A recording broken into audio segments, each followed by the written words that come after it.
Layo. Dikit pa tayo ka. Okay. Hello mga idol, good morning mga idol. Ayun, magluluto tayo ng ulam mga idol dahil hindi tayo kalaot. Yung ating ulam ay binibili lang natin mga idol. Kaya ipakita ko sa iyo mga idol. May binibenta dito sa amin na ano ang tawag nito, karabalyas. Ito mga idol. Ayan, karabalyas po ito mga idol.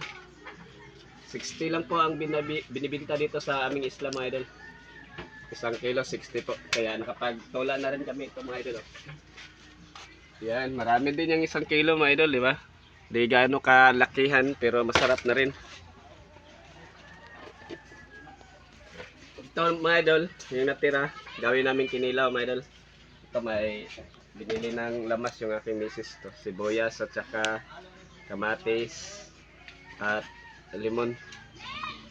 Tara, natin tong anuhan mga idol, linisan natin.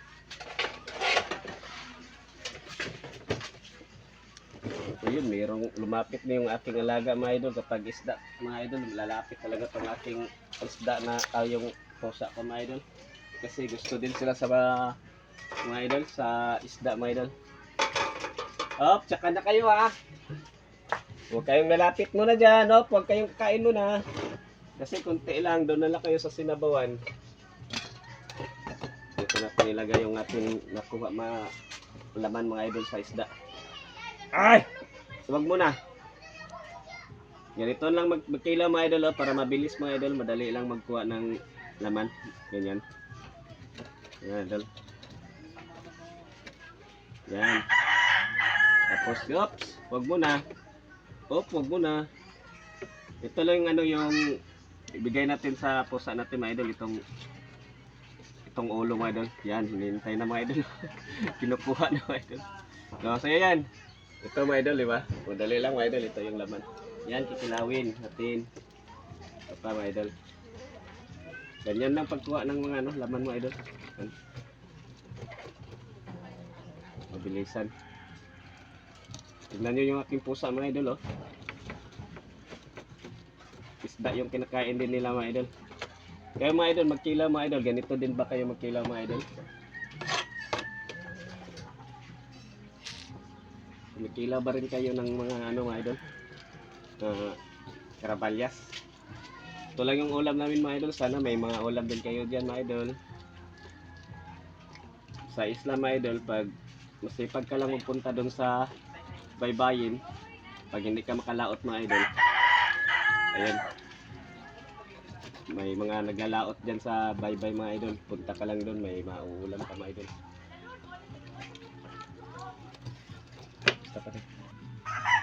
Ayan mga idol, tapos na po yung ating pagkuha na mga idol. Ayan, tapos na. At siyempre lagyan na natin ng lamas.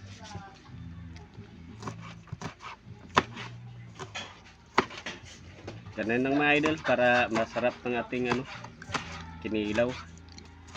Lamas na sibuyas. Ayan. Ito, kamatis.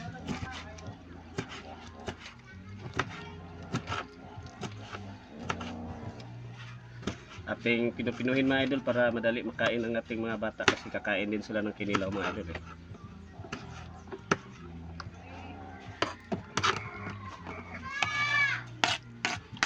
Ayan, at siyempre ang limon mga idol.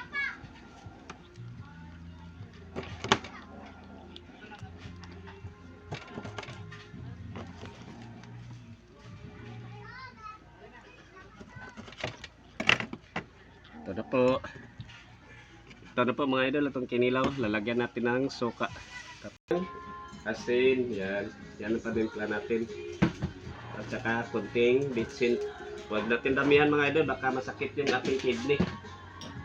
At siyempre yung suka na maanghang. Ito mga idol, yung suka namin ginawa lang po, kunti lang po yung sili kasi hindi masilihan yung ating mga bata. Yan, ayos na yan mga idol.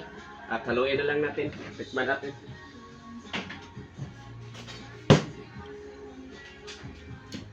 So idol, yan, haluin natin para maisakto talaga yung lasa niya. At pigain din natin yung limon. Yan, piga natin limon. Yan, daming limon mga idol. Bango mga idol. Mas masarap pa to mga idol parang may ano, luya, pero hindi na kasi magastos na mga idol. Wala tayong pambili ng luya. Ito na lang.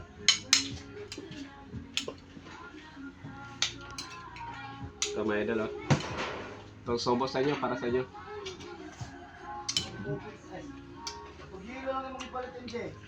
Ah! Harap!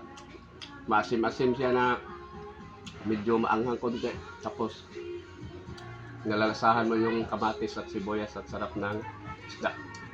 Press na press yung isda, mga idol. Saka. Hop! Ito yung itong ano man yung kasama niya na tinula namin. Ay. Tikim din tayo ng kanin, mga idol, kasi ang asin ng namin, ng ano, ng limon. Ayan, nag-start yung lahat yan. God bless. Maraming salamat po.